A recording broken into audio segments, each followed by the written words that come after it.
Okay, I'm going to start working on this problem. So if you think about order of operations, the first thing I have to resolve is this fifth power right here.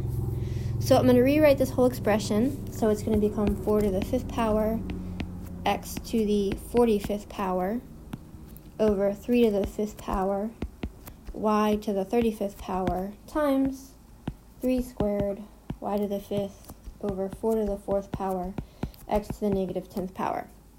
Now, it's really important to understand that everything here is either getting multiplied or divided.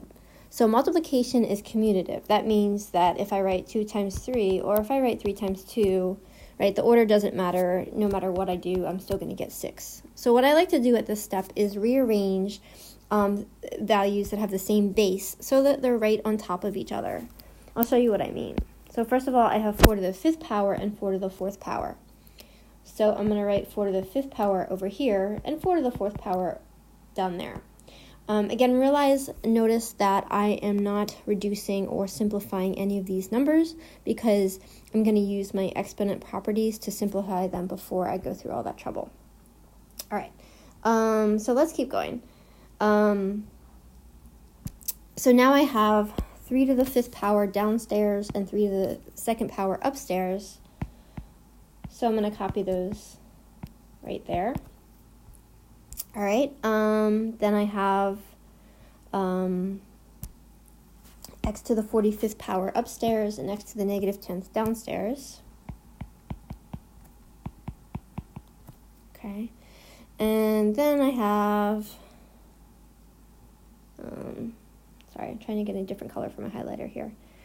Oh, come on. Not working. All right. Then we have y to the 35th power downstairs, y to the fifth power upstairs. Okay? So when you divide, remember that means you subtract exponents. So let's just take a second and do that. Okay, so we have the exponent 5 minus 4. That gives us 1. Here for 3, we have 2 minus 5. That gives me negative 3.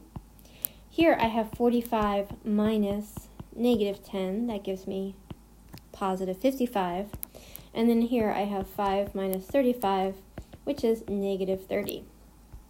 Okay, so I'm going to rewrite this as a single expression. So I'm going to have 4 to the first power, 3 to the negative third power, x to the 55th power, and then y to the negative 30th power. And again, if you go back and read the directions clearly state that they want everything in terms of positive exponents. Of course they do, right? That's always their thing. So what we have to do is we have to change this guy right here and this guy right here. We need to move them so that they're both in the denominator so that the exponents can become positive. Okay?